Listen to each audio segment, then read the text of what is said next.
Prazer estar aqui falando com vocês. Vou conversar um pouquinho sobre ChatGPT. Trazer aqui dicas práticas de como utilizar o ChatGPT no dia a dia do desenvolvimento de software. O que eu vou colocar aqui vai estar mais voltado para a área de desenvolvimento de software, para a programação em si, mas tem insights legais que vocês pegam para o uso do ChatGPT em qualquer área, em qualquer segmento de atuação. Primeiro, dizer que é um prazer estar aqui na Campus Party palestrando. Eu tenho campus desde 2016, essa é a 7ª campus que eu estou aqui. Já participei de palestras, de hackathon, já participei de não fazer nada e ficar só passeando mesmo pela campus, e hoje aqui compartilhando um pouquinho, trazendo alguns insights para vocês. O título da palestra: Acelerando o Desenvolvimento de Software com ChatGPT. Então, é usar esse ChatGPT de forma a acelerar o trabalho de desenvolvimento de software. Me apresentando, eu tenho a formação técnica em informática para a internet do IFG. Desde a época do IFG frequento aqui, tem muita galera do IFG que está na campus aqui. Eu sempre trago que a minha formação em TI começou do IFG. Seguindo para a graduação na Unievangélica, onde eu estou até hoje aqui com a turma da Unievangélica aí também, onde eu fiz a graduação em Engenharia de Computação, depois fiz uma especialização em Segurança da Informação, um mestrado finalizando, se Deus quiser, esse semestre ainda a gente fecha um mestrado e termina mais uma etapa. Minha atuação hoje, eu trabalho como analista de sistemas na Unievangélica. Eu sou professor do curso de Engenharia de Software, trabalho principalmente com as disciplinas de programação e banco de dados. Então, meus alunos aqui de programação já viu eu dando essas dicas, usando essas ferramentas aqui na sala de aula com vocês. E também estou com uma empresa, Scientia Software, que é uma empresa de software para educação. Nossa palestra aqui hoje ela vai ter uma contextualização e exemplos práticos do ChatGPT para a questão de codificação, questão de comunicação, estudo e, no final, perguntas para a gente interagir. Então, começando com uma polêmica, né? O ChatGPT, inteligência artificial, vai substituir os desenvolvedores de software? Deixar esse insight aí, porque é algo polêmico. Muita gente acha que não, alguns acham que sim. No final aqui eu dou minha opinião sobre essa pergunta aqui. Mas o contexto da palestra é para a gente entender a evolução. Então, toda profissão, todo mercado, toda indústria, ela passa por atualizações. Então, se a gente for olhar a questão de revolução industrial, automação, robótica ali, muitas profissões foram transformadas, até algumas deixaram de existir, outras mudaram completamente a forma de atuação, e a inteligência artificial está aí e está fazendo isso, não só com o desenvolvimento de software, mas já fez isso com muitas profissões. Por exemplo, atendimento hoje, antes tinha bem mais atendentes, porque hoje já tem uma parte que é automatizada. Será que no desenvolvimento de software vai ter essas possibilidades também? Como que vai ficar a questão do no-code, que está cada vez mais preciso e mais acessível para pessoas não desenvolvedoras, assim, não de formação técnica em desenvolvimento de software? Então, ChatGPT, inteligência artificial, a gente vê ela como uma ferramenta de produtividade. Quando a gente olha lá do Extreme Programmer, do Kate Becker lá, programação em pares. ChatGPT está aí, ele é seu par para você programar junto com ele. O contexto que a gente vai colocar aqui não é do ChatGPT substituir o programador, mas é do ChatGPT trabalhar para o programador. Porque na programação tem toda ali a parte de regras de negócio, de configuração, mas tem muita coisa que é automatizável, coisa que está pronta ali da documentação, está pronta da linguagem, que precisa simplesmente montar ela e colocar ali. Então é nessas horas que a gente vai ver o ChatGPT como uma ferramenta de produtividade para estar trabalhando e fazendo essas tarefas ali, deixando com que o programador ele possa necessariamente pensar na resolução do problema, o programador poder pensar ali no desenvolvimento da regra de negócio, na arquitetura que ele vai aplicar, programador pensou, ele pode pôr o ajudante dele ali para ajudar ele a produzir. Eu costumo chamar aqui, tem uns professores que trabalham comigo aqui, eu chamo o ChatGPT de estagiário. Porque o estagiário é aquele profissional que está ali, a gente está direcionando ele e ele está produzindo as coisinhas básicas para auxiliar o nosso desenvolvimento. Então, os professores já viram eu chamando ali, o ChatGPT é o estagiário aqui, eu vou pedir para o meu estagiário arrumar essa parte. Justamente, é uma programação em pares. Vai ter o programador em si, que está responsável pelo programa, responsável pelo desenvolvimento ali, e tem o ChatGPT, que é um copiloto, que está ali para fazer umas tarefas mais fáceis, gerais ali, coisa que seria gastar tempo do programador para colocar. É tarefa que um estagiário poderia fazer. Então, por exemplo, o ChatGPT pode substituir o estagiário. Eu falo isso nas minhas aulas lá. Então, tem que saber utilizar, mesmo o estagiário, tem que saber utilizar essas ferramentas para que ele não seja substituído por ela, porque um estagiário, o ChatGPT consegue substituir na maioria dos casos.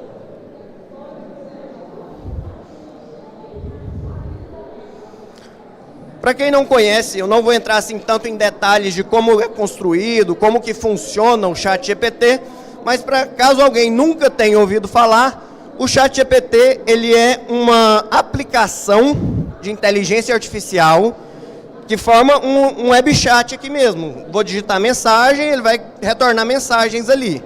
Por trás desse chat aqui, tem um modelo GPT, que é um modelo que a OpenAI treinou esse modelo, e esse daqui é uma ferramenta da OpenAI. Então, tem como utilizar outras inteligências artificiais, tem até o Copilot do GitHub que usa o mesmo modelo de geração aqui.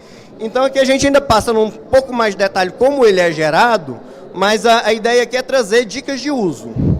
No ChatGPT, aqui a gente vai ter uma lateral onde é os chats, então a gente consegue dividir ele com vários chats.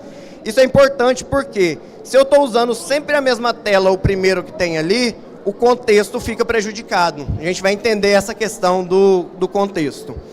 Outra coisa, o ChatGPT hoje, na versão gratuita, ele está disponível na versão 3.5. Qualquer pessoa pode acessar, fazer o cadastro e utilizar.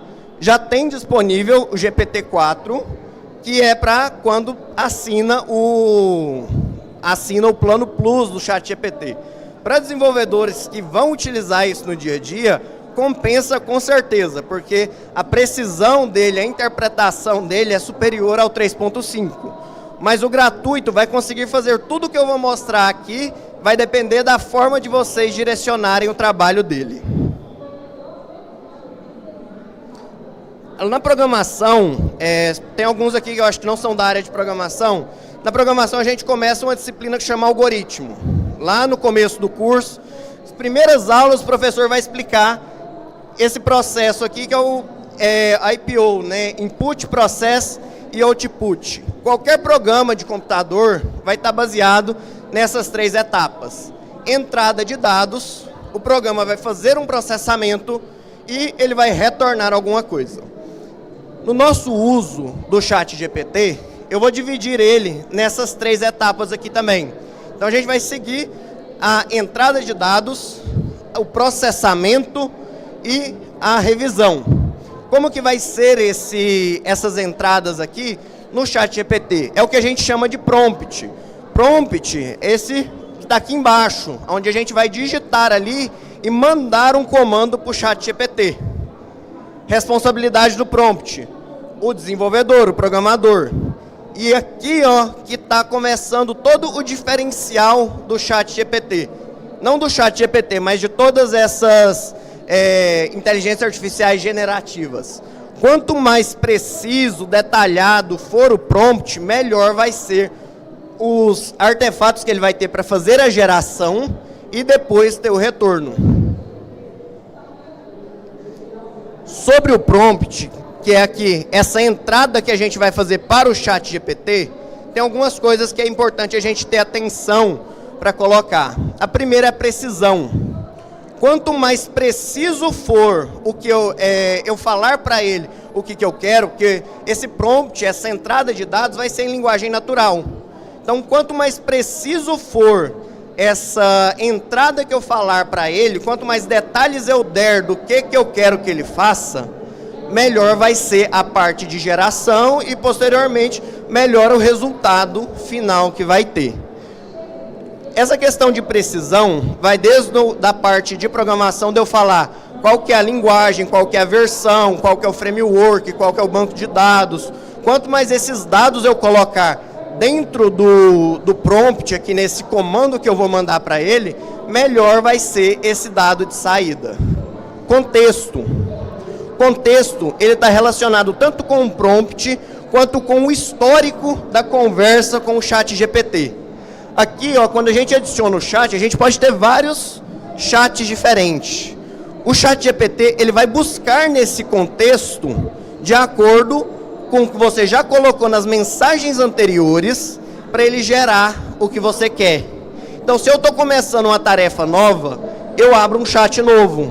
Por quê? Ele não vai estar em nenhum contexto histórico ali em relação à conversa.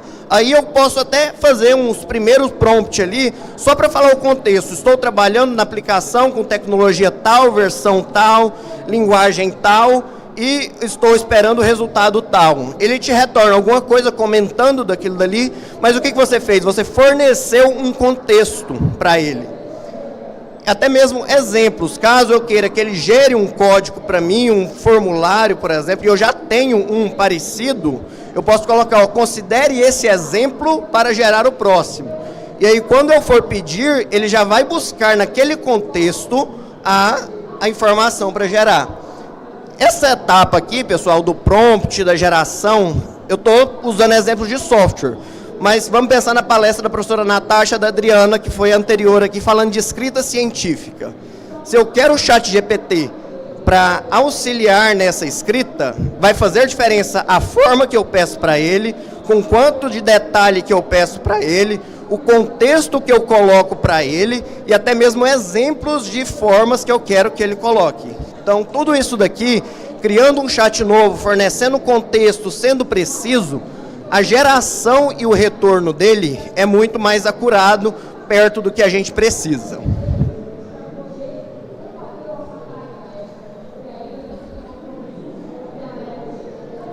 A próxima parte, a gente fez a entrada, agora é a parte do processamento.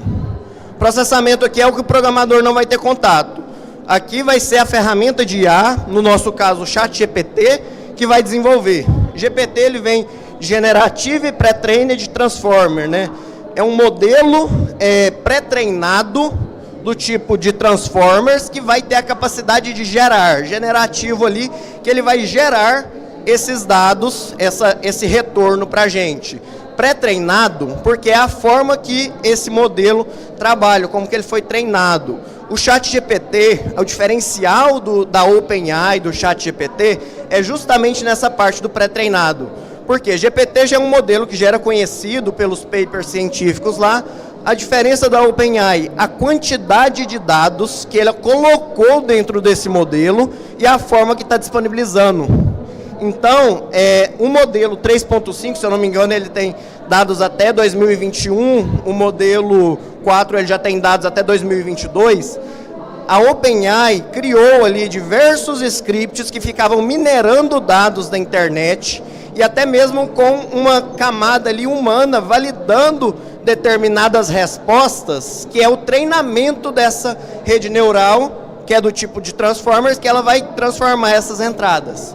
Como que funciona essa geração dos dados? Ele vai pegar aquele prompt que a gente mandou, que a gente construiu ali na etapa anterior, vai dividir ele em pedacinhos e vai pensar, interpretar aquilo dali para entender o que você espera depois.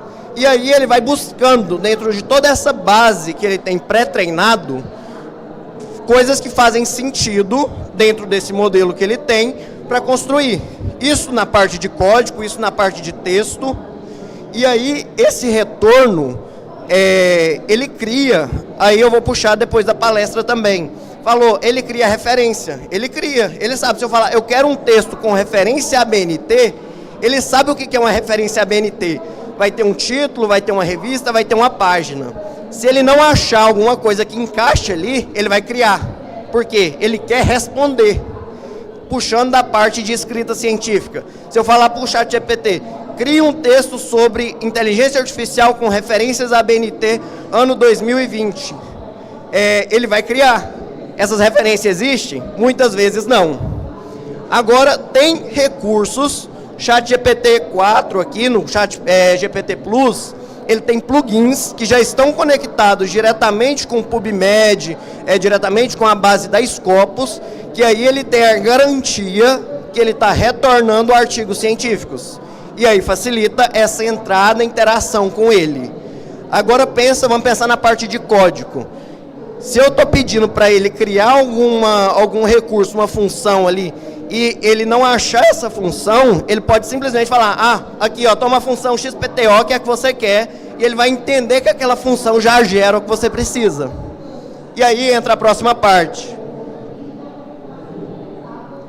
A parte do retorno. Tão importante quanto a parte do prompt, o retorno que ele dá, a responsabilidade também é do desenvolvedor, ou do usuário que estiver utilizando. Eu preciso avaliar e validar essa resposta.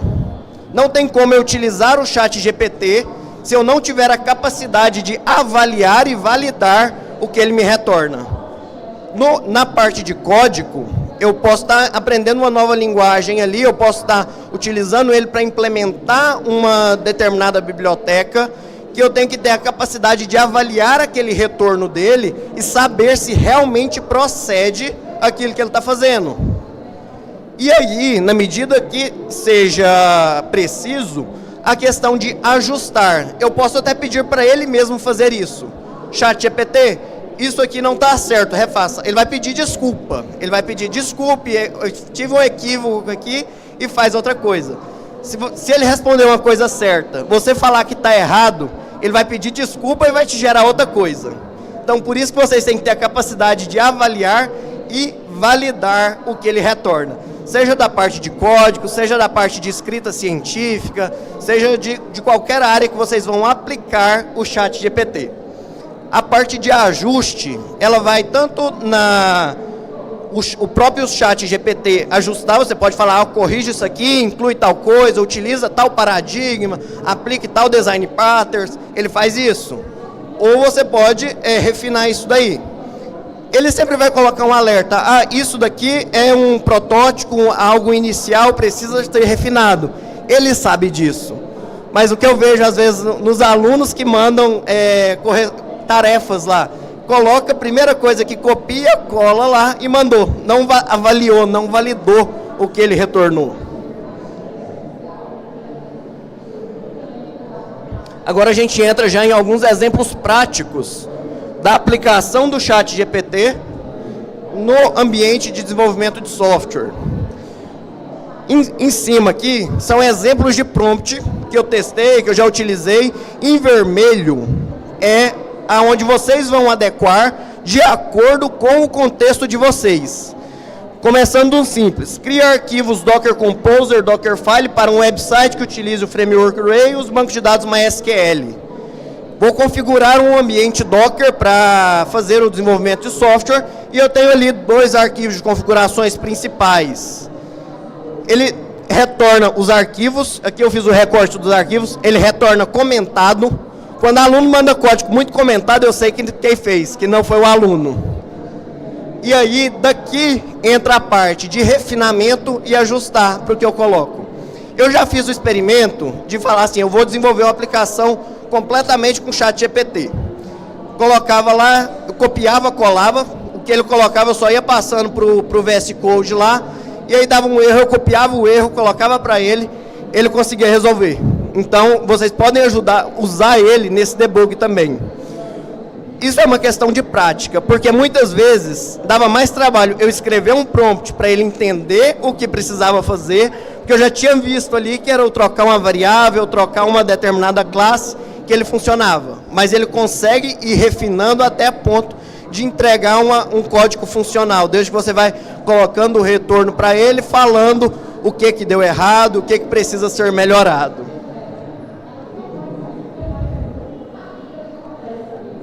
No dia a dia, eu trabalho mais com programação back-end, eu gosto mais da área de back-end. Então, a área de front-end é onde eu tenho utilizado bastante o ChatGPT. Por quê? Eu preciso criar uma tela. Aqui eu coloquei uma tela de catálogo. Eu posso colocar aqui, ó, cria um catálogo de produtos, isso aqui pode ser variável, de acordo com o contexto de vocês, e eu dou características do que tem que ter nessa página, de qual que é, vai ter menu, categorias, utilize Tailwind CSS, qual biblioteca que eu quero que ele utilize para gerar esse código. Ele me entregou uma página toda. Esse prompt aqui, eu escrevo ele com 2 minutos, já está o código ali pronto para mim avançar ele e adequar a minha necessidade. Se eu fosse ficar consultando a biblioteca de Tailwind CSS para ver qual que é a classe que eu preciso para fazer um header, qual que é a classe que eu preciso para fazer um card, eu ia levar muito mais do que 5 minutos, que é muito tempo para fazer isso daqui. Esse daqui digitou ali, ele já retorna.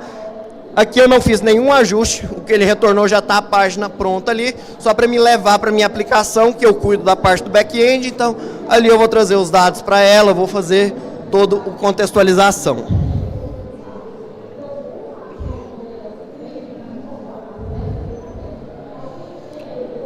Agora, um exemplo de refinamento utilizando o próprio ChatGPT. Ele gerou aquela página estática HTML, que foi o que eu tinha pedido.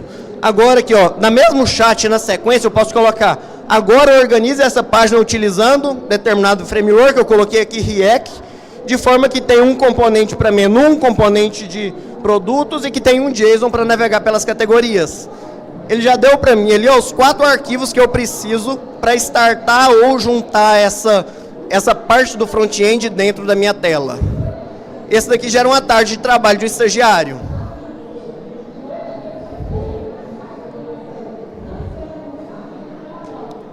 Ele funciona também para a parte de back-end. Eu vou estruturar uma API e eu quero ter um start, eu quero que já tenha o código ali só para me refinar. Eu posso colocar, ó, crie os arquivos necessários para iniciar uma API de acordo com o meu contexto, utilizando quais tecnologias. Aqui eu coloquei JavaScript, Express e Mongo. Ele me dá um passo a passo. Eu cortei aqui, mas ele fala até cria a pasta, entre na pasta. Então, isso daqui é uma fonte de estudo também. A gente chega lá. Mas, mesmo como fonte de estudo, é importante a gente lembrar da parte do return. Eu preciso ter a capacidade de avaliar e validar a resposta dele. Ali eu refinei depois. Ele gerou tudo como um único arquivo. Eu pedi para ele organizar em uma classe para produtos. Ele já separou os arquivos de acordo com a orientação.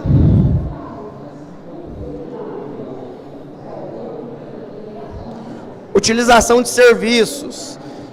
No exemplo eu coloquei um serviço da AWS. A AWS fornece diversos serviços lá que está pronto só para a gente utilizar.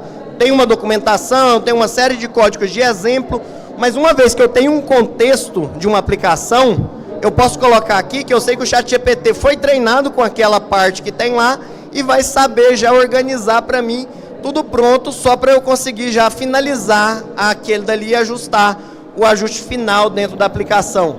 Serviço AWS S3. Então ele deu aqui, desde a parte de instalação da dependência, até a parte de um exemplo de código onde eu vou utilizar esse serviço. Essa utilização de serviço pode ser tanto para uma biblioteca específica da parte de front-end, da parte de back-end. Tudo isso aí é só a gente colocar no contexto para ele. Ele vai adequar e tentar utilizar essa biblioteca. Mais alguns exemplos aqui sobre código. Converta o trecho de código abaixo.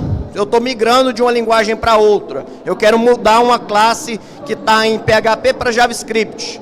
Eu posso colocar o código JavaScript, o código PHP e pedir para ele gerar em JavaScript. Ele vai retornar um esqueleto. Não vai estar 100%, eu preciso adequar ela dentro da minha parte ali, mas ele já fez um trabalho ali de tradução que já vai adiantar, acelerar o trabalho de desenvolvimento. Revise o código na linguagem, sugira bugs do código, sugira melhorias. Eu posso utilizar ele para melhorar o código que eu escrevi. Se eu escrevi uma função de uma regra de negócio e eu quero validar aquilo dali, eu quero ver se tem algum bug ou ver alguma possibilidade de melhoria, eu posso utilizar ele para fazer essa parte. Uma coisa que eu uso bastante também, regex, expressão regular. É uma coisinha chata de ficar escrevendo, de validar. Escrever até que ainda é fácil, mas quando você precisa pegar uma e ler, é uma canseira. Então, para facilitar essa parte, quem já mexeu com regex sabe que é bem chatinho. O ChatGPT faz isso instantâneo, na maioria das vezes com uma acurácia bem grande.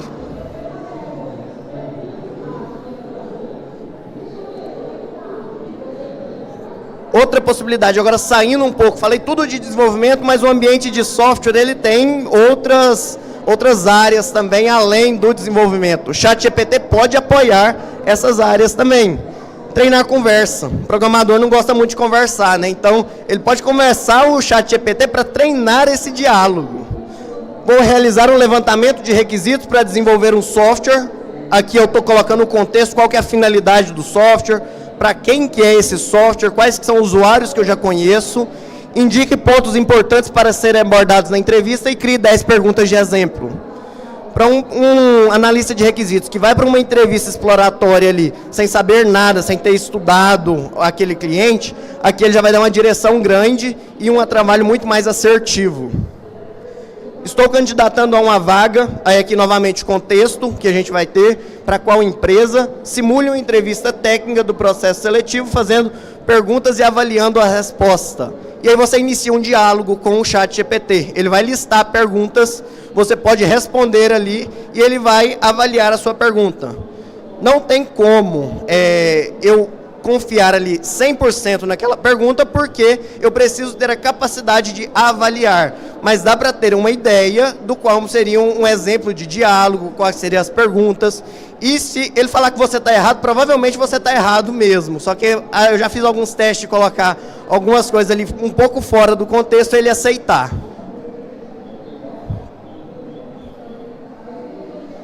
E também para estudo. Isso aqui eu mostro em sala de aula também. Estou iniciando com a linguagem tal, liste 5 conhecimentos prévios e prepare um plano de estudo. Ele vai listar ali conhecimentos básicos que você precisa e um plano de estudo. Isso daqui vale para quem já tem uma base, seja uma base desse, seja de algoritmos básicos ali, e vai conseguir validar essa resposta. Muitas vezes você pode não conseguir validar ela ali, mas você consegue avaliar. Você vai conseguir saber, ele mandou lá, eu vou na linguagem oficial, na documentação oficial da linguagem e verifico quais que são, se aquilo lá realmente está na documentação. Tem o domínio, isso aqui para quando está fazendo uma transição de carreira, tem o domínio sobre a linguagem tal. Estou migrando para nova linguagem. Faça um ajuste aqui, faça analogias entre uma linguagem e outra. E aí, para fechar, 3 partes que a gente falou do ChatGPT. ChatGPT, ele não vai substituir os desenvolvedores de software, só alguns. Por quê? Ele acelera muito o desenvolvimento. Então, o programador tem que utilizar isso ao seu favor para conseguir resolver os problemas do cliente. E aqui a gente tem 3 etapas. Das 3 etapas, 2 é de total responsabilidade do desenvolvedor. O prompt, como que ele vai pedir, o que ele vai pedir, ele precisa saber o que ele quer para ele conseguir fazer. E depois a parte do retorno, qual que foi a revisão que teve, a avaliação que teve sobre aquele código que foi gerado. Então, eu deixo essa reflexão para vocês aqui, de utilizarem o ChatGPT, não ver ele como um que vai te substituir, mas alguém que vai te ajudar a evoluir. Pessoal, eu deixo aqui meu contato. Acho que a gente tem tempo de uma pergunta. Uma pergunta.